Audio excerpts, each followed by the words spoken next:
Sur les 60 000 détenus qui sont enfermés dans les prisons françaises, il n'y a que 2300 femmes. Plus que pour les hommes, la prison est un choc terrible pour les femmes. Loin de leur famille, de leurs enfants, de leurs amis, elles sont beaucoup à craquer psychologiquement, et cela quel que soit leur crime. D'autres s'efforcent de s'accrocher à quelque chose ou à quelqu'un pour gagner un peu d'amour ou de tendresse. Tournées en France, en Angleterre et aux États-Unis, des histoires bouleversantes, des témoignages poignants de femmes au sommaire de ce nouveau numéro d'Enquête exclusive.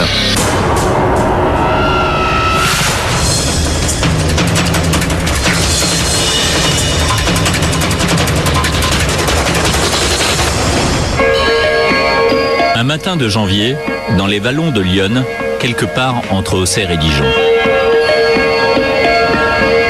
Perdu en pleine campagne, voici la prison de Joux-la-Ville. C'est l'un des établissements pénitentiaires les plus isolés de France. Derrière ces murs, il y a ce que l'on appelle une centrale, une prison où sont enfermées des femmes condamnées à de longues peines.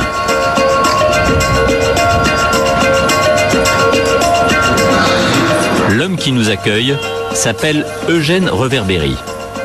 C'est le directeur de la prison. Aujourd'hui, il y a 91 détenues femmes qui sont présentes à l'établissement. Et la moyenne des peines qui sont effectuées ici? Alors chez les femmes, la moyenne des peines est très longue, puisque en règle générale, c'est des peines qui varient entre 10 ans et 30 ans. Eugène Reverbéry connaît bien son métier. En 35 ans de pénitentiaire, il a connu 17 établissements. Mais Joux-la-Ville est un établissement tout à fait à part. Combien d'entre elles ont encore des contacts, des visites, des parloirs? Combien d'entre elles ont encore des contacts avec l'extérieur? Alors malheureusement, il n'y a que 15%, on dira, de femmes qui ont encore des relations avec l'extérieur. 15%, donc il y a 80-85 femmes ici, détenues, oui, qui n'ont plus de relations avec leur famille ou des proches. Pas de visite. Pas de visite. Jamais de visite. Jamais. Jamais. C'est ça qui est très dur à supporter pour ces femmes-là. Oui, plus encore pour une femme que pour un homme. Tout à fait. C'est plus difficile pour les femmes que pour les hommes, toujours la détention d'ailleurs. Nous avons rencontré certaines de ces femmes. Elles sont ici pour des crimes parfois insoutenables. Elles ont accepté de nous parler de leurs sentiments de culpabilité, de leurs souffrances, mais aussi de leurs espoirs. Il y a Sandrine, 26 ans, et son tempérament de feu. Il y a Geneviève, la doyenne. Elle a 73 ans. Elle souffre énormément de la solitude. Il y a aussi Valentine. Elle a 40 ans et pense sans cesse à ses enfants.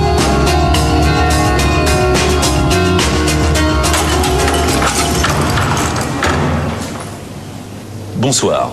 Enquête exclusive vous propose ce soir de pénétrer un univers jusque-là assez peu exploré, celui des prisons pour femmes. C'est un monde dérangeant, un monde parfois impitoyable, comme vous allez le constater ce soir tout au long de nos reportages. Et nous sommes ce soir à Joux-la-Ville, près de Dijon. Il faut savoir qu'en France, sur 62 000 détenus, il y a 2300 femmes. C'est pas beaucoup, mais c'est un chiffre en constante augmentation depuis quelques années. Tout d'abord, un document tourné dans une prison pour femmes aux États-Unis. Elles y vivent un amour impossible, un amour interdit, parfois avec des surveillants de la prison. Certaines d'entre elles vont accoucher en prison. Leur témoignage est tout à fait bouleversant. Nous allons par ailleurs vous emmener en Angleterre, dans un centre pénitentiaire, Stayal. Il faut savoir que pour les femmes, la prison, la découverte de la prison est un choc, une rupture, plus encore que pour les hommes. Elles le supportent souvent très mal. À Stayal, on a donc commis l'erreur de regrouper les cas les plus difficiles. Résultat, 6 suicides en moins d'1 an. C'est un document proposé par Bertrand Devaux.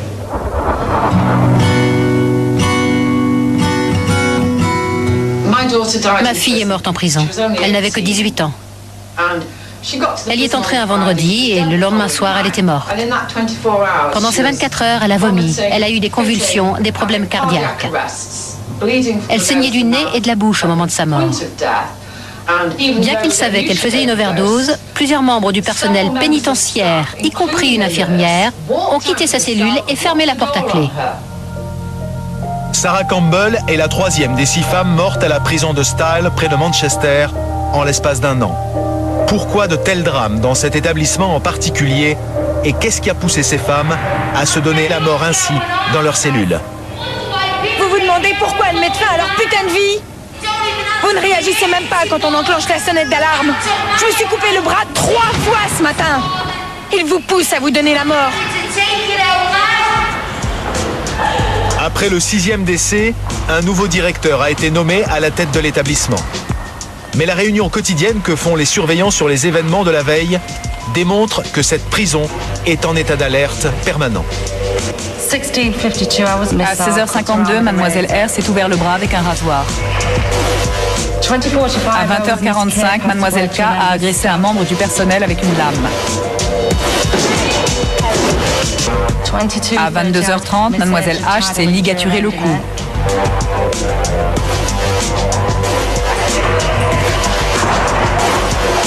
À 23h25, mademoiselle S s'est fait 2 ligatures serrées autour du cou.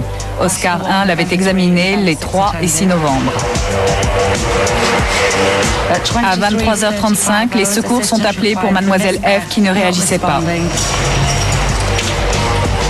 À 23h44, mademoiselle H avait un sac en plastique sur la tête.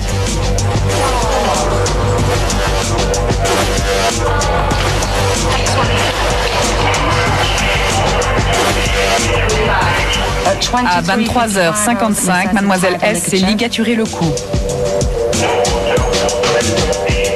Voilà pour les événements de la soirée. Pendant la nuit, le personnel a été appelé pour 12 incidents différents.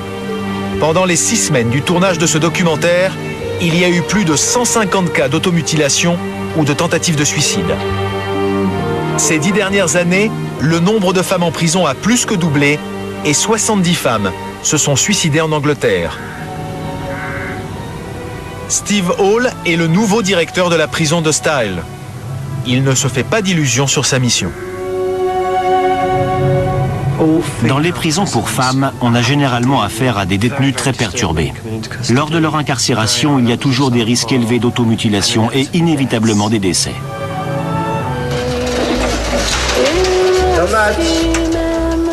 À la prison de Stahl, 40% des détenus ont des troubles mentaux. Parmi elles, 15 à 20% ont des pathologies mentales très sérieuses. L'établissement, pourtant, manque parfois de médicaments. Bonjour, c'est Steve Hall. Merci. Recule ou personne n'aura sa méthadone. Environ 80% des détenus consomment régulièrement de la drogue depuis longtemps. L'une des premières missions de cette prison est de fournir aux femmes détenues des produits de substitution.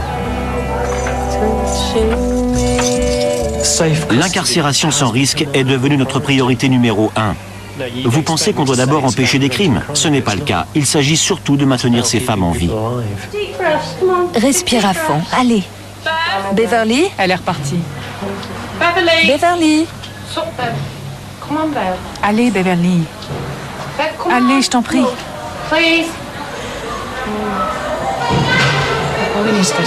Ça va aller. C'est bien. La plupart des femmes dans cette aile sont en détention provisoire. Celles qui sont en désintoxication et les adeptes de l'automutilation sont surveillées de très près. Je m'appelle Amanda Danton. Je m'automutile depuis l'âge de 9 ans. Il m'arrive de le faire 3 ou 4 fois par jour, parfois même 10 ou 11 fois. Normalement, on lui fait des points de suture, mais sa peau est plutôt épaisse. Ça a commencé quand on m'a abusée sexuellement. C'est ma façon d'exprimer mes sentiments sur cette période, les flashbacks. C'est la seule façon de les chasser de ma tête. On a tout essayé pour Amanda. On a essayé de la faire asseoir, de discuter, d'être gentille, l'attitude froide, débrouille-toi, fais ton pansement. Mais on est découragé. On ne sait plus quoi faire.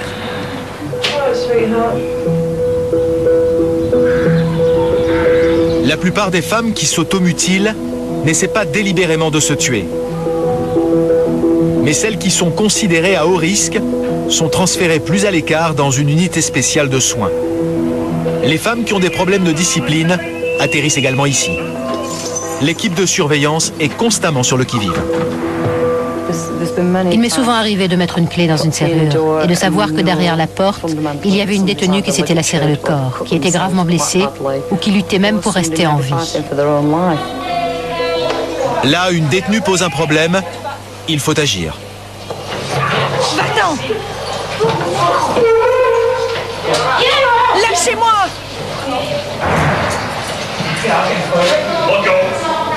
Arrête! Elle s'est mise une ligature autour du cou. Le protocole nous commande de les maintenir en vie. L'équipe doit lui retirer.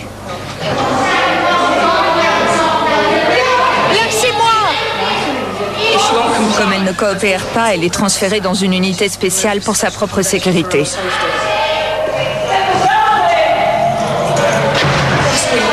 La semaine dernière, elle s'est ligaturée 16 fois. Il arrive qu'on en ait 7 en une matinée. Ça fait 2 fois aujourd'hui. Oui, 2 fois aujourd'hui, l'équipe est intervenue pour l'empêcher de se tuer. Les femmes les plus fragiles, celles qui multiplient les tentatives de suicide, sont surveillées 24 heures sur 24. Certaines se plaignent d'être privées d'intimité ou de dignité, mais au moins, cela les protège. C'est la première fois que Flo est en prison. La jeune femme est en détention provisoire pour menace de mort.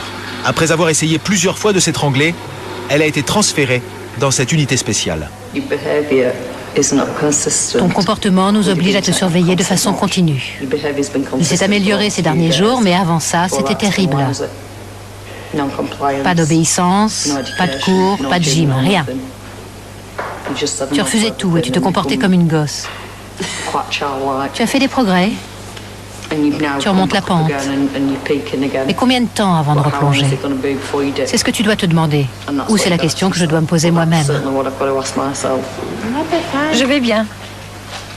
Jusqu'à la prochaine ligature. Je n'ai pas fait depuis. Tu t'es mutilé le 4 juin. Tu tiens bon, mais que se passe-t-il une fois la porte refermée et que personne ne t'observe? Que se passe-t-il quand il y a des problèmes? Que feras-tu alors? Je sonnerai l'alarme. Non, tu ne le fais jamais. Là, je le ferai. C'est faux.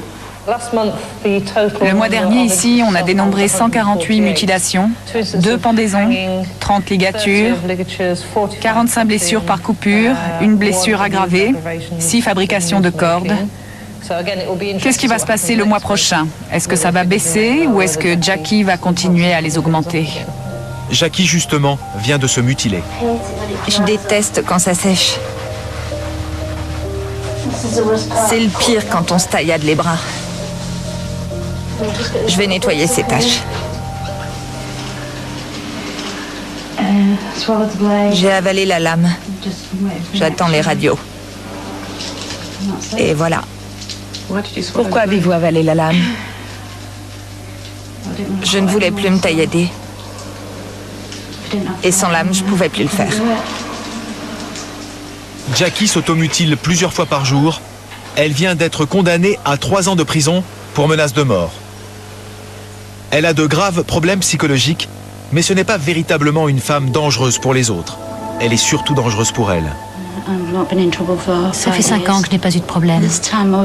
Cette fois, j'étais juste bouleversée par la mort de mon père. Le médecin a refusé de venir le lendemain de sa mort. J'étais très en colère. Mon traitement venait de se terminer. J'ai appelé le médecin et j'ai menacé de le tuer s'il ne venait pas. Je n'arrive pas à croire qu'on m'ait donné 3 ans pour ça. J'ai perdu mon père.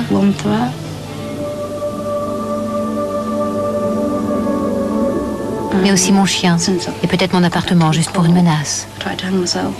Depuis mon retour ici, j'ai essayé de me pendre. Je me suis ligaturée 2 fois, je me suis tailladée et j'ai fait une overdose. Parfois, je pense que c'est un appel au secours et parfois, je veux vraiment mourir.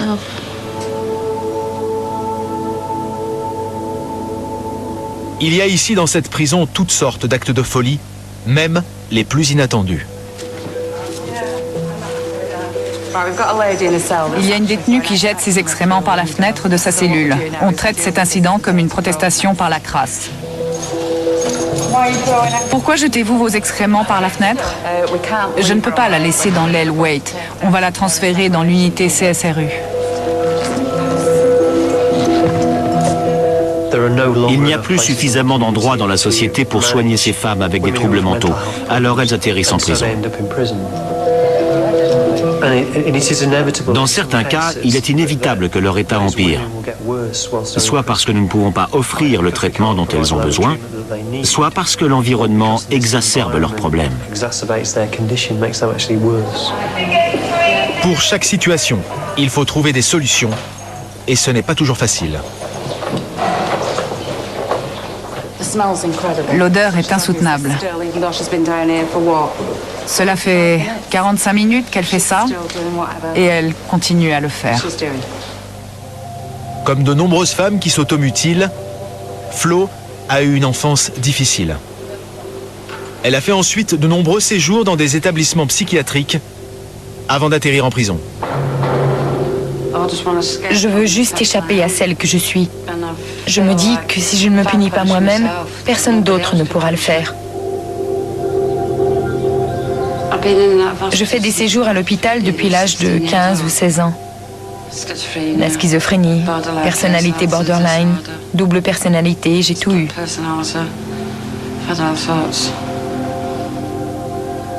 Je ne comprends pas tout, sauf le terme trouble de la personnalité.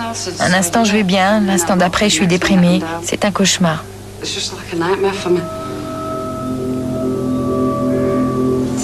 Enlève ta main, Mandy. Enlève ta main. Pousse ta main, Mandy.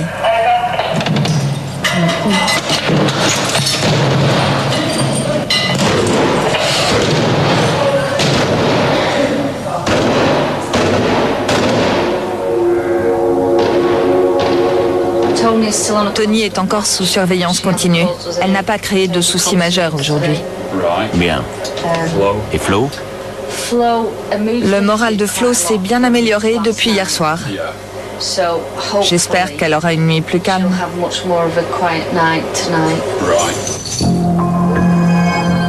La nuit est le moment le plus dangereux en prison. Les risques d'incidents sont permanents, surtout quand les femmes sont enfermées dans leurs cellules. Flo est sous surveillance continue dans cette unité. Mais les gardiens doivent aussi observer des détenus comme Jackie. Chaque nuit, on surveille ici jusqu'à 25 femmes détenues, car on sait qu'elles courent un risque. Mais en réalité, toutes les femmes détenues ici, il y en a 450, sont en danger. Je vomis. Il me faut des médicaments.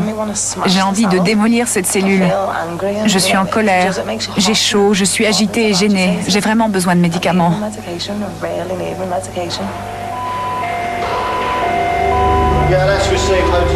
Quand on prend son service, on ne sait jamais ce qui va arriver.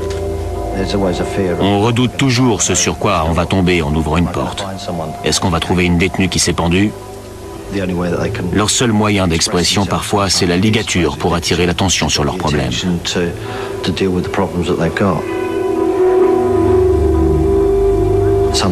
Parfois, il s'agit d'un appel au secours. Elles ne veulent pas vraiment mourir, elles veulent qu'on les aide. Elle est inconsciente. Elle est inconsciente. Pendant la nuit, le personnel a été confronté à de nombreux incidents. 7 cas de strangulation, plusieurs cas de brûlure et 2 femmes qui se sont tailladées.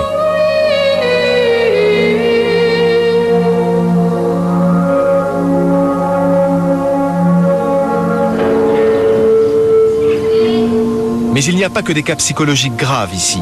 Il y a aussi des détenus comme Karen. Elle sera bientôt libérée. Je m'appelle Karen. Je suis là à cause d'un vol à l'arraché. J'ai purgé en tout 2 ans et 8 mois. Je serai relâchée dans 3 semaines. Je vais pouvoir refaire ma vie. Sa mère se trouve dans l'unité spéciale de la prison. Ma maman est entrée en hôpital psychiatrique quand j'avais 3 ans. Quand j'ai eu 14 ans, j'ai trouvé mon père mort. J'ai été dans des foyers, des familles d'accueil. Et c'est là que j'ai pris de la drogue et que j'ai appris à me mutiler. Ça va, maman? Oui, ça va. Ce n'est pas une relation mère-fille. On est comme des amis qui se retrouvent après plusieurs années. Cela faisait longtemps que je n'avais pas parlé à ma mère à cause de la drogue.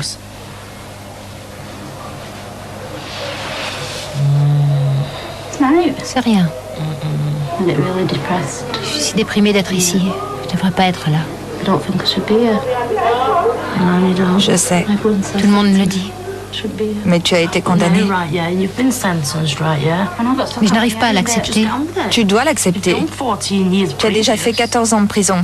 C'est quoi 18 mois? Tu en as déjà purgé 6.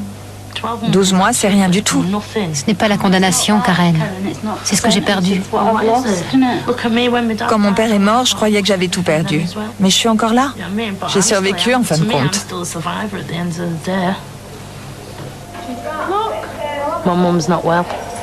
Ma maman ne va pas bien. Je dois l'aider de mon mieux. Elle a besoin d'aide. Tout ce que je peux faire, c'est être là pour elle. À mercredi. Au revoir. Aujourd'hui, Flo va être examinée par un nouveau psychiatre. Elle est en ce moment particulièrement fragile. Je me suis tailladé les poignets sur les 2 bras. Avec quoi? L'armature de mon soutien-gorge. Je l'ai coupé en 2 et me suis payé une bonne séance de mutilation. Monsieur le directeur, par où voulez-vous commencer? N'importe où. Déborah. Mais elle vient juste de jeter son déjeuner, alors. Déborah, le directeur veut te voir. Déborah, ça va? Non. Qu'est-ce qui ne va pas? Je peux entrer pour te parler? Déborah, tu sais que je dirige la prison. Je ferai ce que je peux pour t'aider, mais je dois te parler pour ça. Je refuse de parler à un barbare blanc. Déborah, évite d'employer ce langage. C'est bon? Désolé, monsieur. Je vais devoir vous punir pour ça, désolé. Tony, le directeur veut te voir. Bonjour, comment ça va? Bien. Qu'est-ce qui est bon ou mauvais? Tout est mauvais ici. Qu'est-ce que tu veux dire? Je n'ai pas le droit de bouger ou de voir mes copines. Je dois recevoir mes visites en cellule. Alors ma petite sœur doit traverser toute la prison pour me voir. Qu'est-ce qui compte le plus pour toi en ce moment? Retourner dans l'aile. Ça va mieux, Tony, mais pas encore assez pour te réintégrer. Tu as été honnête en nous disant que si tu retournais dans l'alouette, tu te couperais les veines. Le problème, c'est que Tony ne peut pas s'en passer. C'est comme une drogue. Quand je me taillade et que le sang coule, je me sens mieux. Mais ça ne marche que pendant quelques heures ou jusqu'au lendemain. Et là, j'ai besoin de le refaire. On devient accro à ça. La tendance à l'automutilation de Tony est si sévère que la jeune femme a été placée en surveillance continue. Quand je me drogue, je ne suis plus moi-même. Si on me regarde de travers ou on me fait une remarque, je flippe et j'agresse. On se sent invincible avec la drogue. On a le monde à ses pieds. On peut tout faire. J'ai commencé la drogue pour oublier les sévices que j'ai subis quand j'étais petite. Aujourd'hui, on m'aide, mais j'en avais jamais parlé et c'est dur. Et je me déteste au fond de moi-même. Je ne m'aime pas du tout. Je ne suis pas gentille, je le sais. De son côté, Flo va de plus en plus mal. Je ne vais pas m'en sortir, pas vrai. Pourquoi? Si j'étais pas là, je serais à l'hôpital. Je t'ai déjà dit et je te le répète, quand des obstacles se dressent sur ta route, il ne faut pas baisser les bras. Il faut te battre.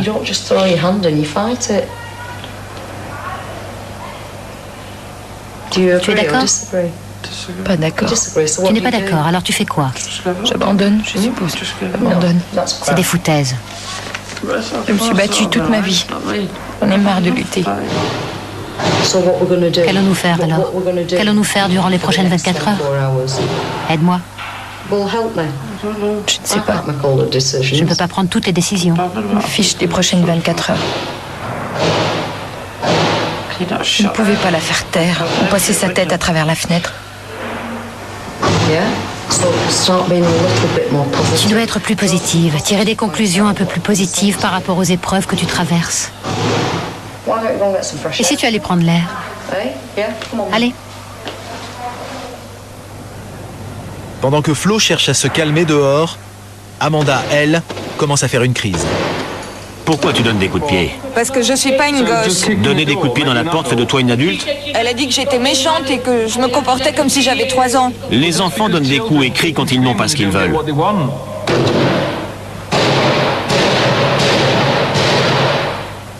Tu as dit au directeur ce matin, après avoir cassé 2 télévisions vendredi, que tu te tiendrais à carreau. Tu perturbes les autres en donnant des coups dans la porte.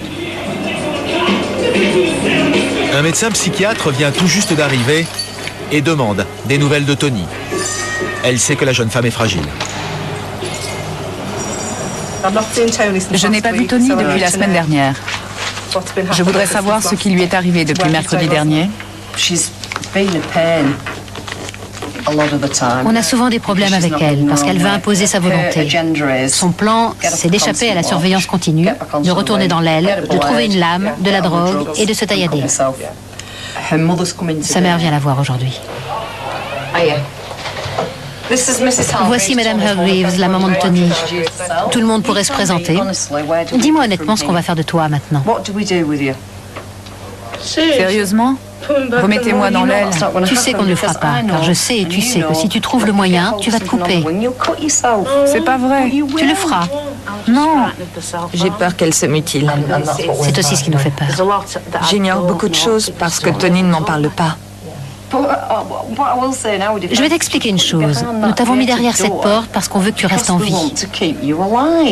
Je t'ai souvent dit que si tu continues à te taillader, un jour, tu iras trop loin. Et on ne pourra plus rien faire pour toi. Je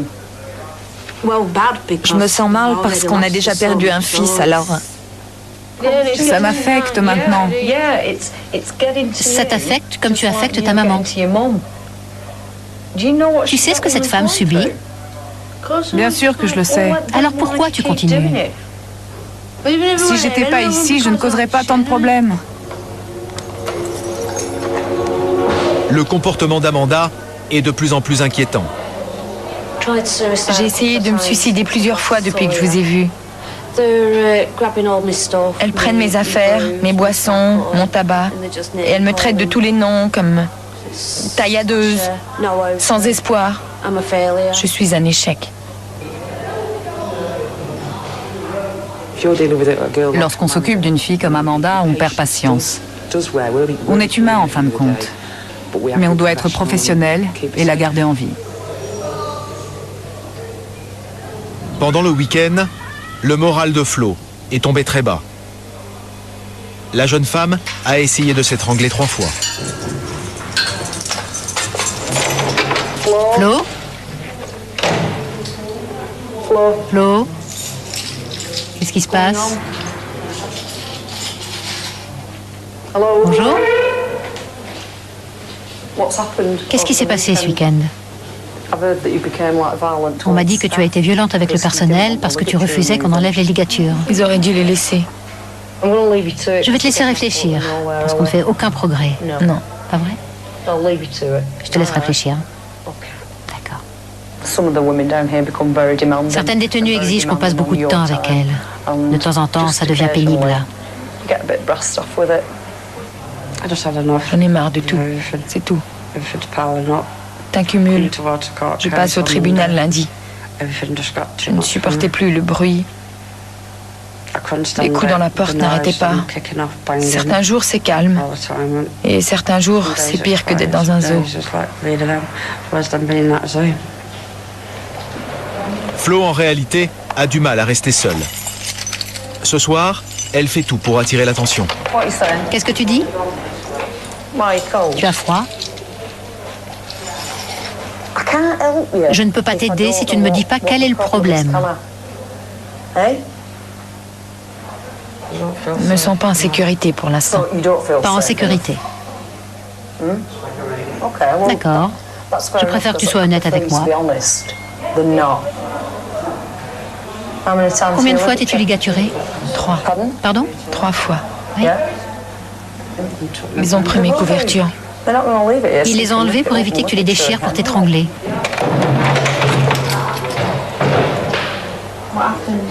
Qu'est-ce qui s'est passé?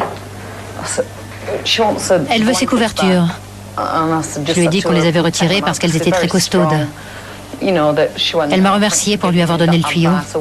Mais je n'écoute pas ses menaces. Elle essaie de te manipuler. Elle ne me manipule pas. Je refuse de l'écouter. Tu vas t'habiller aujourd'hui? Non. Non? Pourquoi tu veux pas t'habiller aujourd'hui? Flo, on t'apporte ton dîner. Je sais que tu n'en veux pas, mais on te le laisse quand même au cas où tu changerais d'avis. D'accord? Pourquoi tu pleures?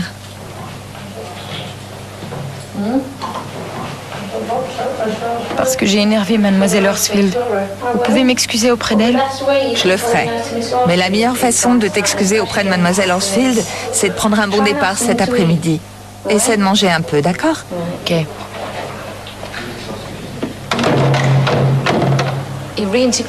Ta réintégration va être très lente. Si tu ne participes pas aux activités et que tu ne communiques pas avec nous. Mais je le fais. Essaie de prendre part aux activités. On essaie de te permettre d'exprimer ta colère, tes frustrations, plutôt que de les masquer derrière la drogue. Es-tu très en colère? Oui. J'ai besoin de m'asseoir parce que j'ai mal aux jambes. Je t'ai expliqué que l'image que tu projettes d'être une dure et le leader du groupe, la fille qui refuse toute aide, je t'ai déjà dit que pour moi c'est une façade, une façon de te protéger. Oui. Il y a des centaines de femmes qui ont réussi à lâcher la drogue.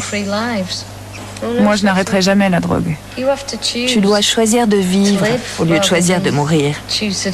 Et tu trouveras des raisons pour vivre. Il en existe des milliers si tu cherches bien. Non. Ça doit être l'une des conversations les plus déprimantes que j'ai jamais eues. Et la plus triste. Tony n'a plus aucun espoir. À la prison de Style, le problème de la surveillance continue provoque un vrai débat. Cette surveillance aide-t-elle véritablement les prisonnières ou bien aggrave-t-elle leur état? Pour tenter d'y répondre, le directeur de l'établissement a aujourd'hui convoqué les surveillants et plusieurs psychiatres. Y a-t-il une alternative efficace à la surveillance continue? Tout ce qu'elle conçoit, c'est qu'à la première occasion, elle va se pendre ou attacher des ligatures autour de son cou.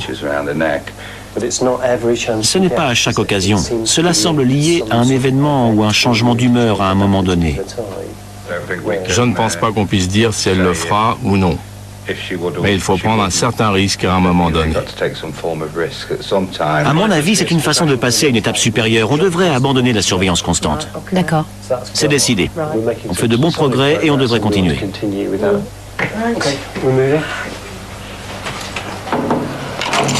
Flo, nous sommes revenus te voir.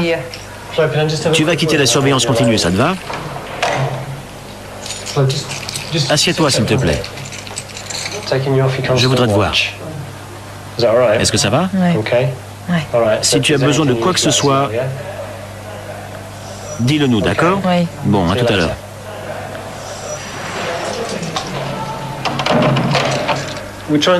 On essaie de t'aider, Tony. Essaie de parler avec nous. Ça fait un mois que j'essaie. Et où est-ce que ça m'a amené? Mais tu veux quitter la surveillance continue? Non, j'adore être là. Viens nous voir pour en parler et on te transférera. Le directeur a décidé de les transférer toutes les deux aujourd'hui. C'est sa décision. Exceptionnellement, Tony et Flo, cette nuit, n'étaient pas sous surveillance continue. Les gardiens ont quand même gardé un œil sur elle et la nuit s'est déroulée sans incident. Tôt ce matin, une autre femme détenue a jeté tous ses vêtements par la fenêtre. Elle est nue dans sa cellule, refuse de parler. Cela fait déjà plusieurs fois. Elle ne devrait pas être en prison, mais dans une institution psychiatrique. On n'a que peu d'institutions de ce genre. On manque de lits. Et l'alternative, c'est de la relâcher au sein de la communauté. Il n'y a aucun endroit pour ces détenus. Mais elle ne devrait pas être en prison, c'est sûr. Il y a de plus en plus de professionnels de la santé mentale qui viennent dans les prisons. Mais c'est clairement insuffisant. Pour Karen, la fille de Jackie, la libération approche. Mais l'état de sa mère ne cesse d'empirer. Jackie vient d'être transférée à nouveau dans l'unité spéciale. Amanda, elle, terminera sa peine dans une autre prison. Les institutions ne veulent pas d'une détenue qui se mutile si souvent. On sait quelles seront les conséquences sur le fonctionnement de l'établissement, avec les escortes médicales, les gardes à l'hôpital, les surveillances renforcées pendant la journée.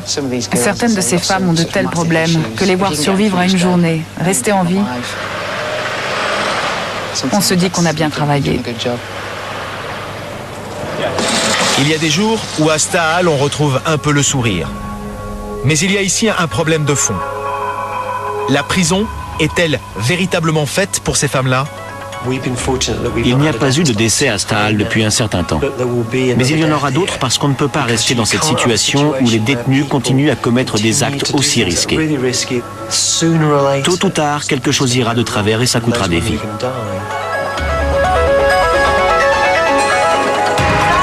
Cette nuit encore, on a relevé de nouveaux cas d'automutilation, des ligatures, des crises d'hystérie et même une tentative de suicide.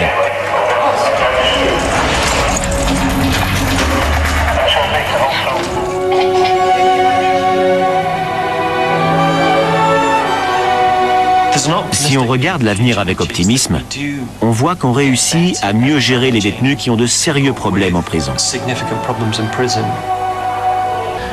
Il y a des progrès dans ce domaine.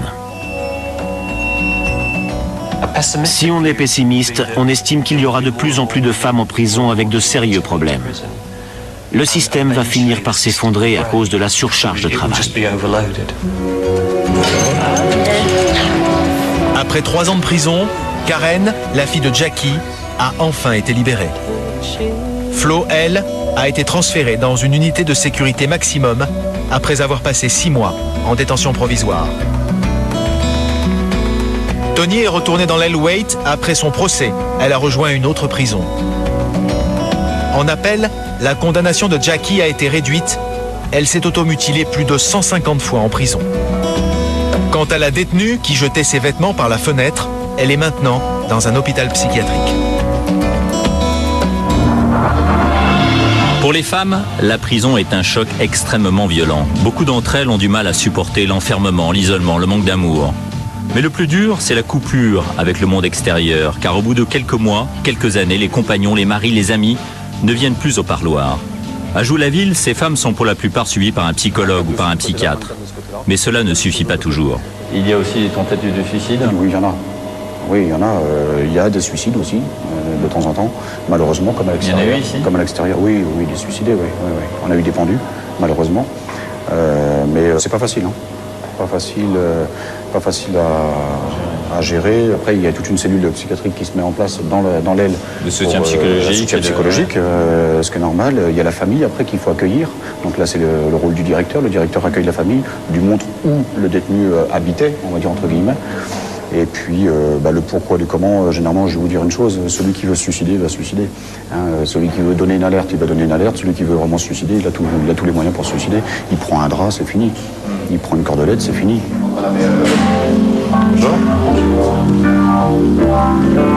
Comment allez-vous? Valentine a été condamnée à 24 ans de prison. C'est très bien décoré tout ça. Une peine interminable. Mais la jeune femme a trouvé les ressources pour survivre. Elle a fait en sorte que son regard puisse s'accrocher à des messages d'humanité. Quel a été le premier choc? Qu'est-ce qui vous a le plus marqué? Le bruit des clés, les portes qui claquent, les gens qui crient. On se croirait dans un autre monde. On parle plus, on se nourrit plus, on se demande ce qui nous arrive, qu'on voudrait sortir, parce que des fois on ne comprend pas. Enfin, pour ma part, je n'ai pas trop compris au début. Je ne me rendais pas compte de la gravité. Du crime que vous aviez commis. Oui. Et je pensais qu'ils s'étaient trompés, qu'ils allaient me faire sortir le lendemain. Et puis bon, après, avec le temps, les femmes le vivent plus mal que les hommes, parce qu'à la base, elles sont mères. Et d'être séparé de ses enfants, c'est ce qu'il y a de plus dur en fin de compte. C'est vrai que pour moi, ça a été un grand choc. Quelle est la plus grande difficulté justement quand on affronte une longue peine comme vous? C'est justement le temps qui passe, de marquer le temps, de s'y accrocher, de s'accrocher au calendrier, aux jours qui passent, ou bien de l'oblitérer complètement, de l'oublier? Je pense qu'il faut quand même l'oublier un peu, parce que sinon on ne vit plus. Mais se donner des dates, d'année en année. Après se dire, j'ai fait ça pendant 1 an, donc j'ai avancé d'une année, j'ai une année de moins à faire. Donc vous ne comptez pas les jours ni les mois, vous comptez les années? Oui, les années c'est plus facile. Est-ce que vous continuez à recevoir de la visite de l'extérieur? Parce que beaucoup de femmes, nous a-t-on raconté ici, au bout de quelques années, ne reçoivent plus de visite du tout. C'est vrai que avec ma longueur de peine, j'ai beaucoup de chance, parce que j'ai une famille qui est très proche de moi. Et je reçois la visite de mes parents 1 fois par mois, et 1 fois par mois avec ma sœur également. Et des enfants 1 fois par mois, et depuis 7 ans. Et ils passent combien de temps avec vous? 2 heures. Il n'y a pas moyen de faire plus? Non, malheureusement. Et alors avec les enfants, comment ça se passe? Ça se passe bien, ils évoluent avec nous et nous on évolue avec eux, on les suit par rapport à l'école. On n'est pas qu'un souvenir pour eux, on est une réalité. Quand vous dites nous, vous parlez aussi de votre mari qui est détenu pas loin d'ici? Voilà, oui c'est vrai, c'est ça. Qui est en train de vivre la même peine? Exactement. Vous avez été condamné donc pour un crime à une peine lourde de plusieurs années de détention. Comment aujourd'hui vous voyez ce crime? Et quel regard vous avez sur la femme que vous avez été, puisque je suppose que la détention vous a aussi changé? Oui, alors par rapport au crime, il faut pouvoir l'accepter. C'est le sentiment de culpabilité qui est très difficile à affronter. Oui. Ma culpabilité me bouffe et me bouffera jusqu'à la fin de ma vie, quoi. Votre mari est donc en détention pas loin d'ici, dans le même établissement pénitentiaire, mais au-delà de ce mur, que l'on voit d'ailleurs à travers la fenêtre de votre cellule. Vous partagez la même expérience et en même temps, est-ce que vous avez l'impression qu'il vit la même chose que vous? Non, on ne vit pas les mêmes choses. Du fait que lui, c'est un homme, il a une condition de vie différente de la mienne en prison. Les conditions de vie chez les hommes sont différentes de chez les femmes. Et il a une souffrance qui est sûrement différente de la mienne. Exemple? Puisque vous le voyez toutes les semaines et que vous pouvez confronter vos expériences respectives? Je pense que lui, il a moins de culpabilité que moi déjà. Ouais. Il arrive mieux à passer le cap, quoi. Et vivre en détention dans un quartier de femmes, c'est très différent que de vivre en détention dans un quartier d'hommes. Quelles sont les relations entre les femmes détenues? Elles sont quand même relativement mauvaises. Pourquoi? Parce qu'il n'y a pas d'aide, tout le monde se tire dans les pattes. Si quelqu'un peut vous casser, il vous cassera, quoi. Et c'est malheureux, je trouve. Parce qu'on est toutes dans la même galère, et si on pouvait toutes s'entraider les unes aux autres, ça serait mieux. Contrairement à ce que l'on pourrait penser, il y a en prison peu de solidarité entre les femmes. Parfois, cela peut même être très violent. Sandrine, qui n'est pourtant pas du genre à avoir froid aux yeux, a eu beaucoup de mal à s'imposer ici. Merci de nous accueillir. Alors, vous faites visiter? D'accord. C'est petit, mais bon. Petit, car les cellules ne font que 9 mètres carrés.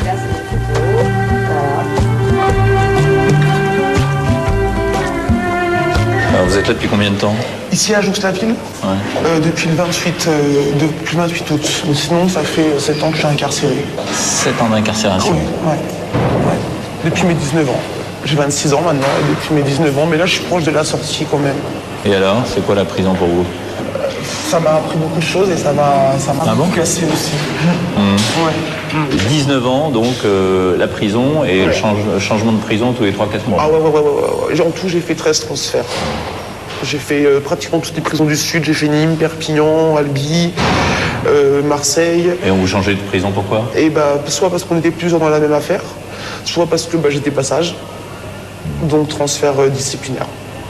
Donc, vous étiez passage parce que je faisais des bêtises, des détenus qui avaient un casier judiciaire lourd et qui avaient une mauvaise influence sur vous. Oui, puis on faisait des bêtises au sein de la prison, agression, enfin des trucs pas très... Et puis j'allais tout le temps en guitare. Ah. Donc ça aussi... L'unitaire, c'est quoi? On est seul? On est complètement isolé de 24 tout le sur monde, 24. 24 sur 24. Sauf la personne qui vous apporte les repas, bien sûr. Voilà, on voit que les surveillants. Pas de télévision? Pas de télévision, pas de poste. Et c'est surtout l'isolement qui est difficile. 45 jours là-dedans, ça pèse. Et la détention, qu'est-ce qu'elle a détruit en vous et qu'est-ce qu'elle a construit en vous? Déjà, elle m'a détruit, déjà parce que j'ai été victime de choses pas très faciles. Par exemple, je me suis fait planter avec deux coups de ciseaux. J'ai eu des agrafes dans la tête pour un morceau de cannabis. Parce que bon, je suis une fumeuse. En détention? Oui. Je fume beaucoup de cannabis, je le reconnais. Et sinon, il y a beaucoup de pression parce que chez les femmes, c'est pas facile. Hein. C'est horrible, c'est horrible, c'est horrible. Ah bon, oui. Moi, je peux plus supporter les femmes, je peux plus les voir. On pouvait penser, vu de l'extérieur en tout cas, qu'il y avait plus de solidarité dans un univers de femmes que dans un univers d'hommes. Les filles, c'est des petits clans, c'est des clans, et quand il y a un truc qui va pas, tout le monde se vous saute dessus, ou on vous fait la tête pendant... c'est une pression, quoi. Ce sont des agressions verbales, j'imagine. Agressions verbales, physiques. Physique. Vous avez été agressé? Oh, bien sûr, oui, j'ai dû me battre plusieurs fois parfois, je me suis même trimballé avec des ciseaux dans ma poche parce que j'avais peur de... Ah ouais, parce que on sait jamais, quoi. Il y a des filles qui ont fait des délits, elles en ont rien à foutre, hein, elles ont pris 30 ans. Franchement, 2 ans de plus ou 2 ans de moins, ça leur change rien. Alors, vous êtes en train de préparer donc votre sortie, là? Oui. Depuis combien de temps vous la préparez? En fait, depuis mars 2005. Sachant que vous sortez dans quelques mois. Oui, l'année prochaine, normalement. Psychologiquement, vous êtes déjà dehors? Non, j'ai très peur parce que je connais pas les euros, je connais pas Internet, je connais pas les SMS, c'est des trucs bêtes pour vous peut-être, mais pour moi, c'est des trucs... J'ai jamais vu un billet d'euros. C'est le monde extérieur qui vous fait peur. Oui. Le fait que, entre le moment où vous êtes rentré et le moment où vous allez sortir, la société a changé. Mais vous sortez dans 1 an, il est prévu donc que vous soyez réinséré, vous avez un accompagnement d'ores et déjà pour préparer votre sortie, non? Un accompagnement, oui. Non? Non. Et ici, donc, on vous garantit quand même un logement à la sortie? Oui, un foyer. Un foyer, dans lequel vous allez retrouver d'autres ex-détenus. J'ai pas du tout envie de retourner dans ce genre de contexte parce que... Encore une fois, vous n'avez pas de famille. Non. Et justement, le fait de se retrouver comme ça dans la vie, sans filet, sans la discipline de la prison, ça vous fait peur aussi, d'une certaine manière ou pas? Oui, parce que j'ai une certaine hygiène de vie ici. Je mange à tous mes repas. Puis vous avez des relations humaines, même si c'est parfois compliqué avec les détenus, avec les surveillants.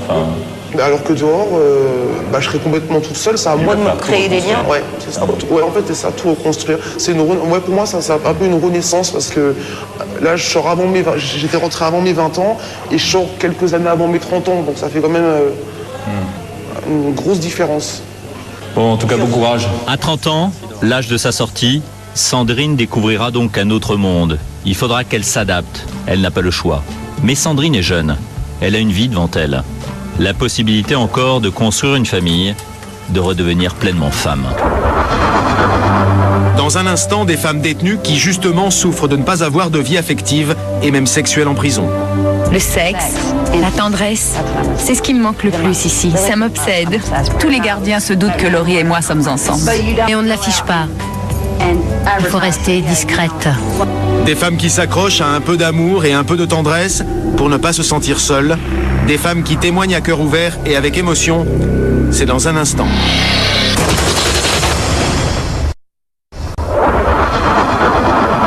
En prison, la misère sexuelle et sentimentale est un vrai problème. Et ici, à Joux-la-Ville, hommes et femmes sont détenus côte à côte, mais tout à fait séparément.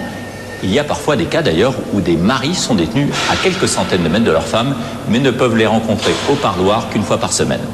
Nous allons maintenant vous emmener dans une prison américaine avec des femmes qui vivent des histoires d'amour particulièrement difficiles, parfois interdites, notamment avec des gardiens de prison.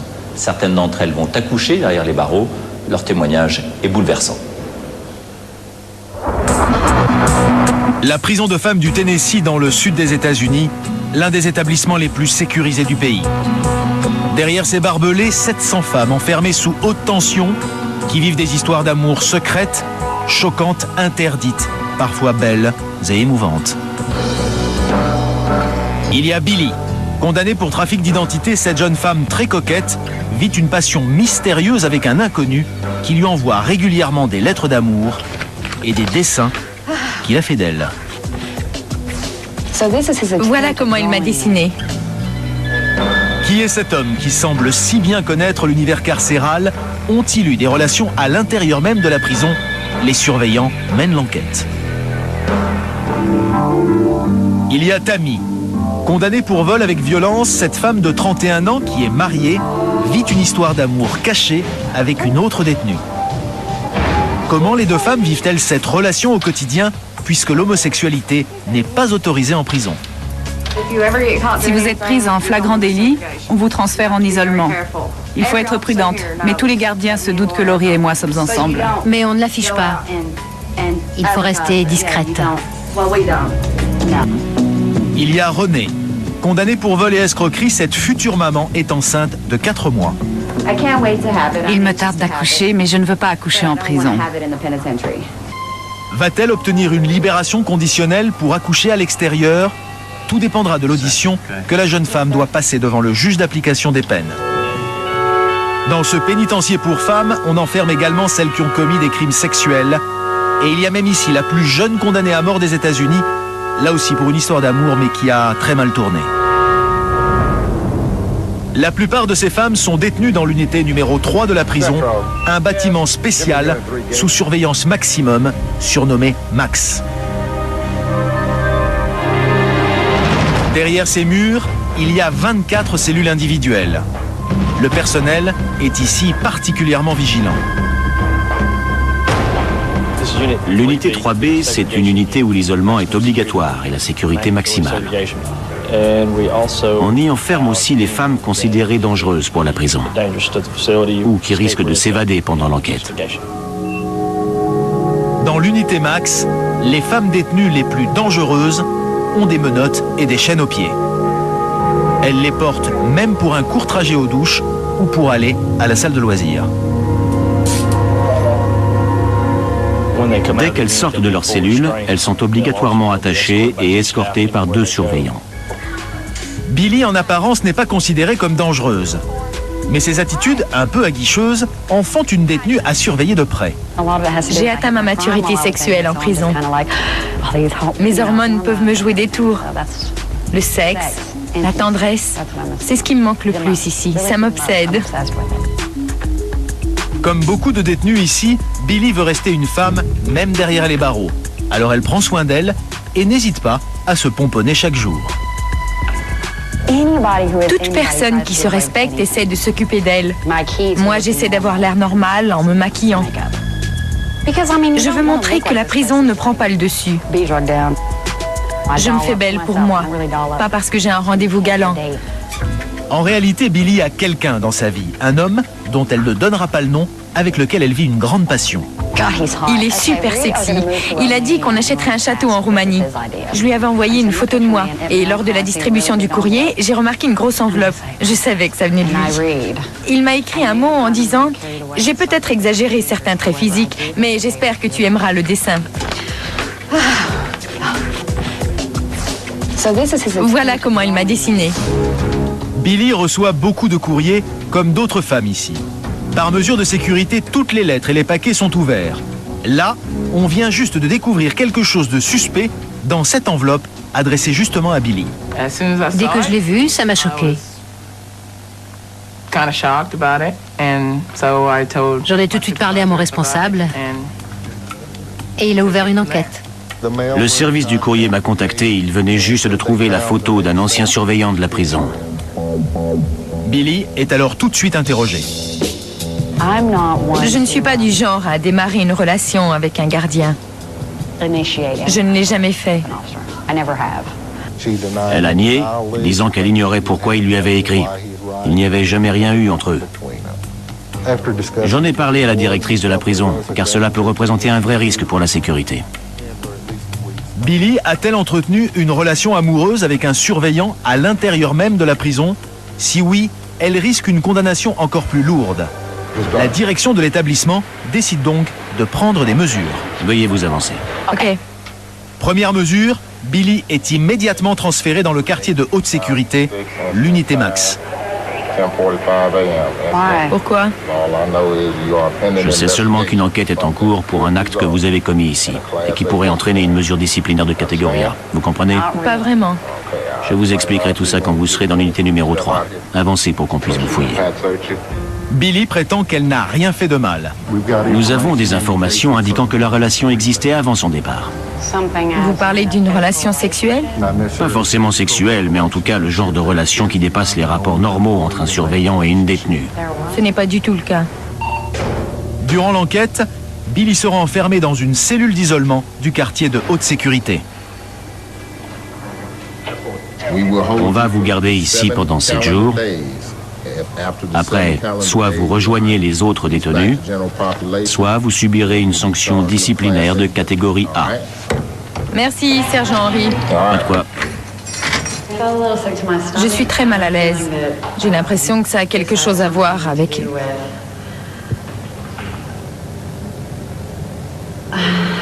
J'ai l'impression que ça a quelque chose à voir...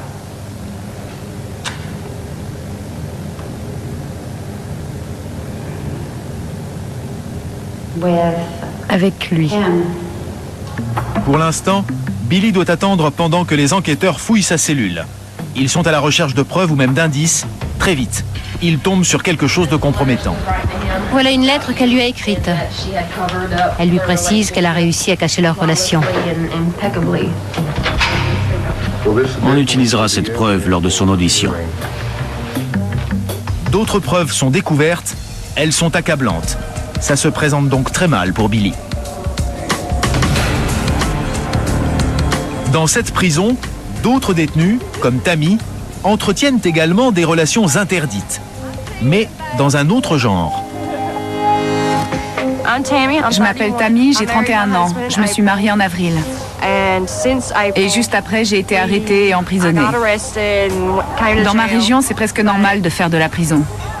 On vit dans les montagnes du comté de Grundy et tout le monde fait de la prison là-bas.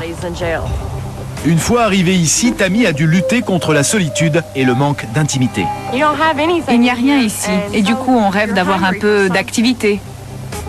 Mon mari n'est pas là, alors j'ai choisi quelqu'un d'autre. Quelqu'un d'autre, c'est-à-dire une femme. J'ai une petite amie, elle s'appelle Laurie. Elle a 32 ans. On se voit depuis février. On passe presque tout notre temps ensemble. Les deux femmes, toutefois, ne partagent pas la même cellule. Elle range. Salut. Salut. Ça va ma puce? Dans les prisons pour hommes, le sexe est généralement une affaire de pouvoir et de domination. Dans les prisons pour femmes, il s'agit d'abord d'un besoin affectif, d'une recherche de compagnie. Elles ont tendance à établir de vraies relations. Les hommes préservent leur indépendance, alors qu'ici, les femmes semblent former de vrais couples. C'est très émotionnel. Ce n'est pas seulement émotionnel, c'est aussi sexuel et cela peut embarrasser certains. J'ai appelé mon mari le jour de la Saint-Valentin pour lui dire que j'avais une petite amie en prison. Il m'a dit qu'il n'avait rien contre, mais dans ses lettres, il m'a demandé de ne pas faire certaines choses. Le genre de choses que je n'oserais pas faire devant ma mère. En fait, je fais avec elle des choses que je ne ferais jamais avec mon mari. Les relations sexuelles entre détenus sont interdites. Et les sanctions sont sévères. Mais difficile, voire impossible, de surveiller ces femmes 24 heures sur 24. Si vous êtes prise en flagrant délit, on vous transfère en isolement. Il faut être prudente, mais tous les gardiens se doutent que Laurie et moi sommes ensemble. Mais on ne l'affiche pas. Il faut rester discrète. Retour dans l'unité 3. Billy est placé en isolement pendant que l'enquête se poursuit. La jeune femme n'en démord pas, il ne s'est rien passé entre elle et le surveillant. Si vous pouvez prouver que j'avais une relation, alors d'accord. Je purgerai une peine pour ça. Mais il n'y a rien eu, il n'y a aucune preuve. Et il n'y en aura pas car il ne s'est rien passé. Vous comprenez? Mais des éléments troublants trouvés dans sa cellule semblent dire le contraire. Je viens de terminer l'inspection. J'ai trouvé un journal intime avec cette photo cachée entre les pages. On la garde comme preuve. Cela confirme le contenu d'une conversation téléphonique qu'ils ont eue entre eux et qui m'a été communiquée. Il y a des appels, des lettres, un journal intime qui indique clairement qu'elle est coupable. On ne peut pas empêcher les détenus d'écrire. Mais là, on a découvert que la relation existait déjà alors que l'homme était encore employé par la prison. Si le gardien a bien eu une relation sexuelle avec une détenue, alors qu'il travaillait encore ici, il pourrait être inculpé et condamné. Ce n'est pas seulement une question de décence, les relations amoureuses entre le personnel et les détenus peuvent mettre la prison en danger. Quand un employé de la prison a une relation avec une détenue, il risque de faire entrer des armes illégalement qui pourraient être utilisées contre des membres du personnel ou des détenus, ou pour les aider à s'évader. Car il peut y avoir des tentations, même du côté des surveillants. Il y a une limite à ne pas franchir. Il faut être poli et gentil. Il faut essayer de les aider.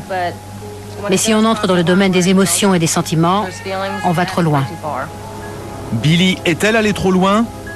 En attendant d'en savoir plus, la jeune femme doit attendre dans l'unité max, où elle est condamnée à l'isolement 23 heures sur 24.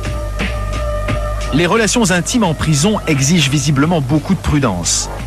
Tammy et Laurie préfèrent se voir à l'écart des autres, car les relations homosexuelles trop voyantes peuvent causer des problèmes. Afficher ouvertement une relation, ça peut provoquer des drames. Les filles finissent par se battre, se donner des coups. C'est arrivé déjà. Des filles sont battues dans leur cellule pour un rien, un regard de travers, par jalousie, ou pour une parole déplacée à une petite copine. Tammy et Laurie prévoient de rester ensemble lorsqu'elles seront toutes deux libérées. Je pense que mon mari accueillera Laurie, car tous les hommes rêvent de ça. Mais elle ne sait pas si moi je vais accepter.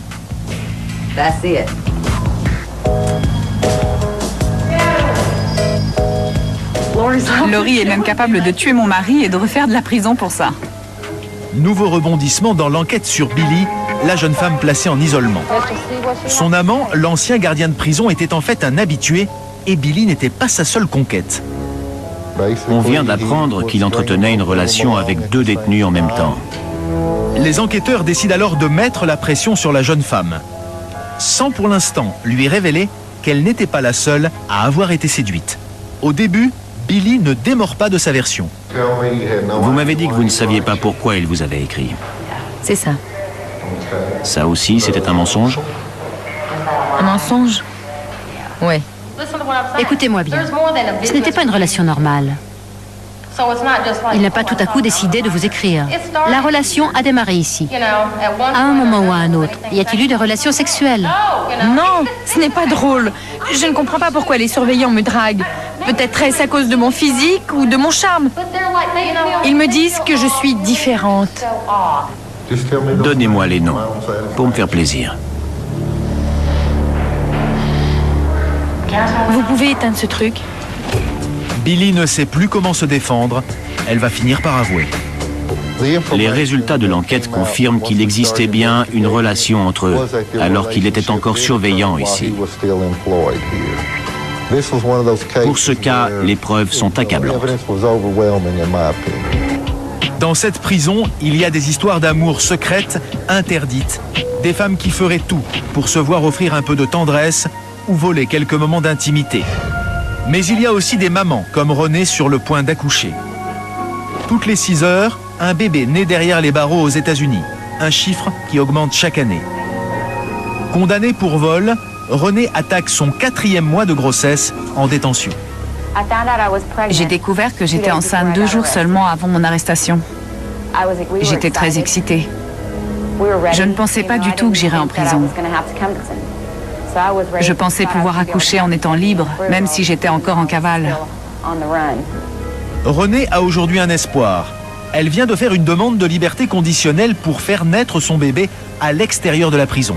Elle attend avec impatience sa prochaine audition. Je veux juste sortir d'ici, avoir mon bébé et être la maman que je suis censée être. Je ne pourrais pas être une bonne mère en prison. Il me tarde d'accoucher, mais je ne veux pas accoucher en prison. Son audition devant le juge est prévue dans quelques minutes. Qu'est-ce qu'ils vont décider, à ton avis? J'espère sortir, peut-être dans 6 mois. 6 mois. Je l'espère. Tu accouches quand? Le 12 septembre. Ça donnerait quoi? J'aurais tout juste accouché. je pourrais rentrer chez moi.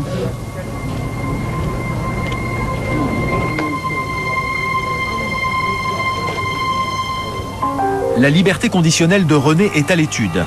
Au vu de son dossier, les magistrats ne savent pas encore s'ils vont lui accorder. Vous avez enfreint la règle numéro 6 de votre liberté conditionnelle. Vous avez déménagé sans autorisation. Que plaidez-vous? Coupable. D'accord. Vous voulez ajouter quelque chose, mademoiselle Bishop? J'ai quitté l'État du Tennessee le 18 mars parce que ma mère était dans un état critique à Ugly, au Texas. Un ascenseur lui était tombé dessus d'une hauteur de 4 étages. Elle ne pouvait même plus marcher. J'ai dû tout lui réapprendre.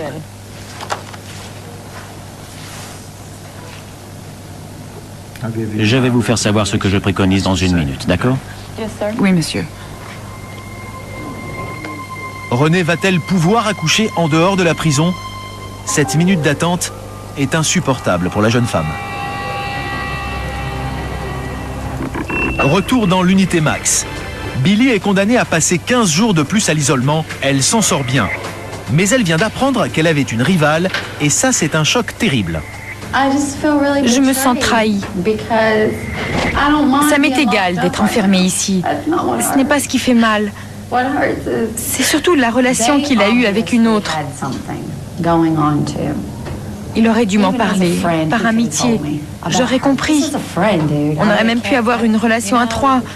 Je l'aurais sûrement accepté. Ça aurait pu être bien. Le règlement stipule qu'en prison, on doit contrôler les élans du cœur et du corps. Seuls les gardiens sont concernés. Et puis on ne peut pas contrôler ses émotions quand on aime. Et je l'aimais beaucoup. De son côté, René attend la décision. Si la liberté conditionnelle lui est refusée, elle devra accoucher dans l'hôpital de la prison et confier son bébé à une famille d'accueil. Mademoiselle Bishop, je recommande que votre liberté conditionnelle ne soit pas acceptée. Cela pour une violation technique. Je vais saisir le conseil pour qu'il réexamine votre demande de liberté conditionnelle pour le mois de janvier prochain. Oui, monsieur. Le conseil va délibérer. Il vous enverra une copie de sa décision par courrier. Vous avez 45 jours pour faire appel. Oui, monsieur. Merci, mademoiselle Bishop. Bonne journée. Mon bébé va naître en prison. Ils veulent que je fasse encore 10 mois ici. Ils me reverront donc en janvier. Là, j'espère qu'ils m'accorderont ma liberté conditionnelle. Je dois me tenir à carreau. Quand je repasserai devant le conseil, mon bébé aura 4 mois.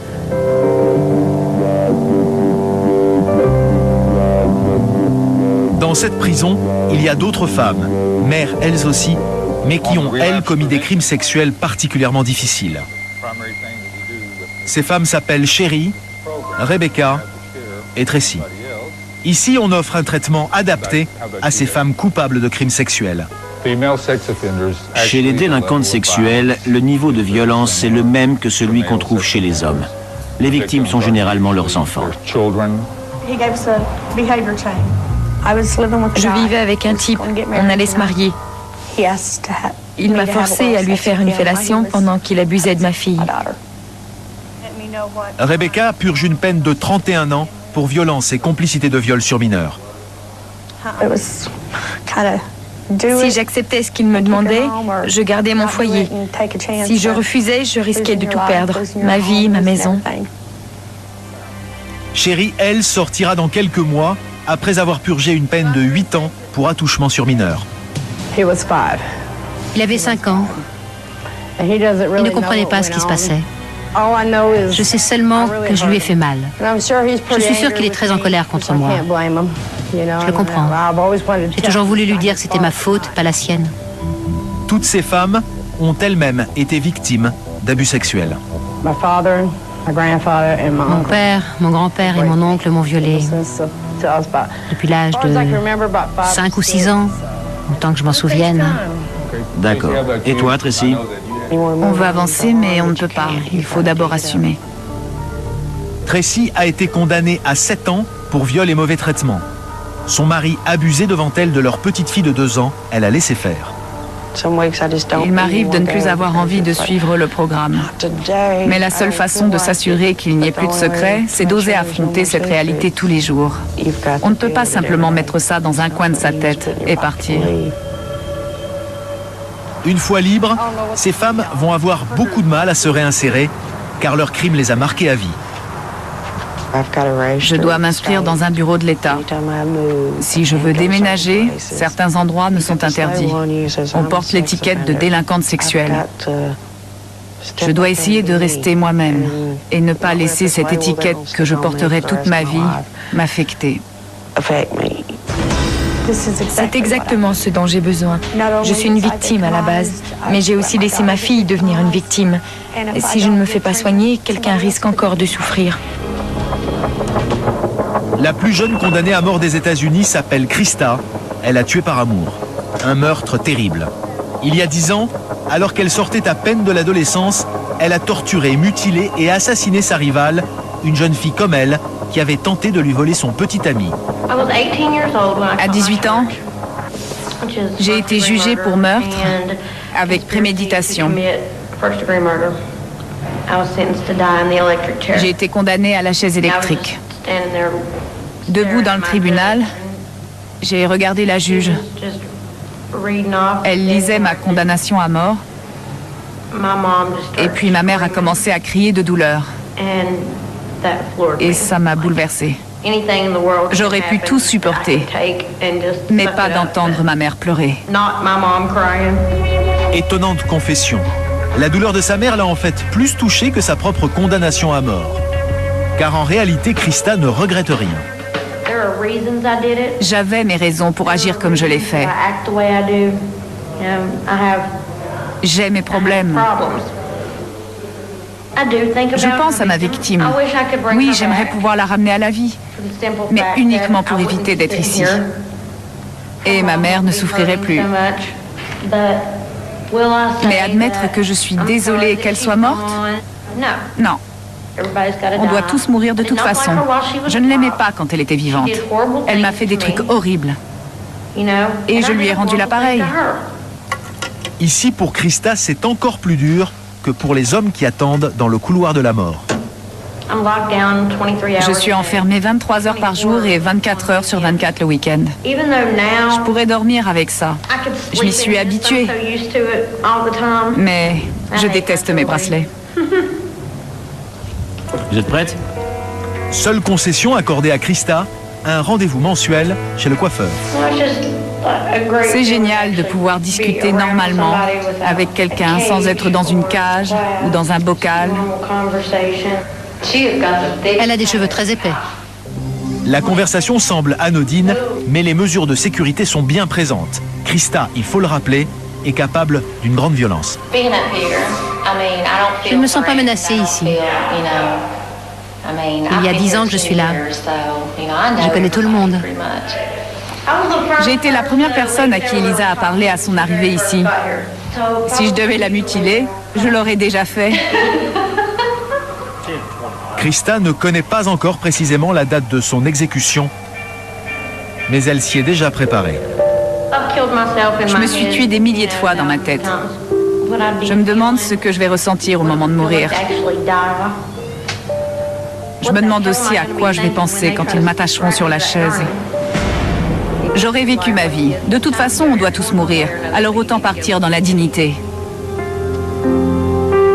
Krista n'a pas peur, elle n'a pas de regrets. Elle accepte sa mort comme si c'était normal, comme si c'était son destin. Dans cet univers, Krista est un cas unique. Toutes les autres femmes détenues ont besoin de se raccrocher à quelque chose ou à quelqu'un pour rester en vie. Billy était prête à tout pour se faire aimer. Elle a bravé les interdits et sera lourdement condamnée. Alors qu'elle est mariée, Tammy a choisi d'aimer une femme en prison pour ne pas rester seule. Il faudra juste être très prudente. Renée pensait qu'elle pourrait accoucher libre, hors de la prison, et redémarrer ainsi une nouvelle vie. Elle devra encore attendre, mais elle ne perd pas espoir. Bientôt, peut-être en 2009, il y aura à Joux-la-Ville des unités de vie où les femmes pourront recevoir leurs enfants, leurs maris ou leurs compagnons pendant tout un week-end. Geneviève, elle, risque de ne voir personne. C'est la doyenne de la prison. Comme de très nombreuses femmes à Joux-la-Ville, elle ne reçoit plus de visites depuis longtemps. Et cette solitude lui pèse terriblement. C'est très dur la vie à mon âge. Vous savez, c'est étant toujours à la même place, même endroit, éloigné de tout le monde. Et vous sortez quand? Vous avez 72 ans, vous sortirez quand? Je ne sais pas exactement. Vous ne savez pas exactement? Non, pas encore. Et il y a combien de temps que vous êtes en prison? Eh bien, ça fait depuis 2003. Depuis 2003. Et c'était votre premier séjour en prison? Oui. Ouais. Vous vous attendiez pas, en tout cas, vous retrouver dans les barreaux à votre âge? Non, jamais. Non, jamais. Jamais j'aurais pensé à ça. Vous avez essayé de décorer un peu votre cellule? Les personnes qui vivent. Très bien. Et qu'est-ce que vous faites alors comme activité? Eh bien, travailler, j'ai plus le droit, vu mon âge. Et les conditions de détention et l'état d'esprit des femmes qui sont à vos côtés? Personnellement, je ne supporte plus. Ah bon? Voilà, c'est ça. Vous avez du mal? Très, mais... Ouais.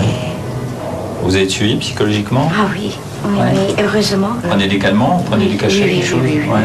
Ah oui, sinon vous ne pourriez pas supporter. Non. Ils comprennent pour la dépression, les angoisses, en fait, tout ça, c'est horrible. Ouais. Si vous êtes dessus. S'il n'y aurait pas ça, ce serait intenable. Geneviève ne sait pas encore quand elle sera libre. Peut-être dans 5 ou 6 ans. Elle aura alors 80 ans passés. Les femmes que nous avons rencontrées à Joux-la-Ville ont commis des crimes très durs, parfois odieux. Elles le paient cher et ne demandent surtout pas qu'on les plaigne, ni qu'on leur trouve des circonstances atténuantes. Elles demandent juste qu'on leur accorde une seconde chance lorsqu'elles sortiront de prison.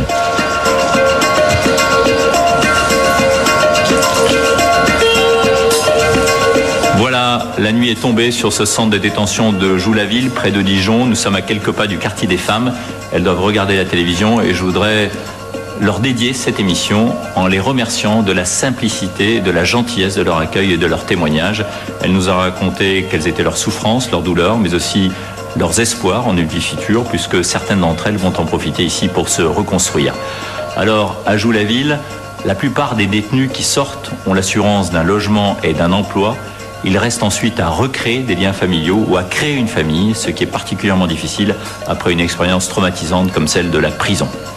Cette émission a été préparée par Bertrand Deveau. Merci de l'avoir suivi. Bonne soirée sur M6.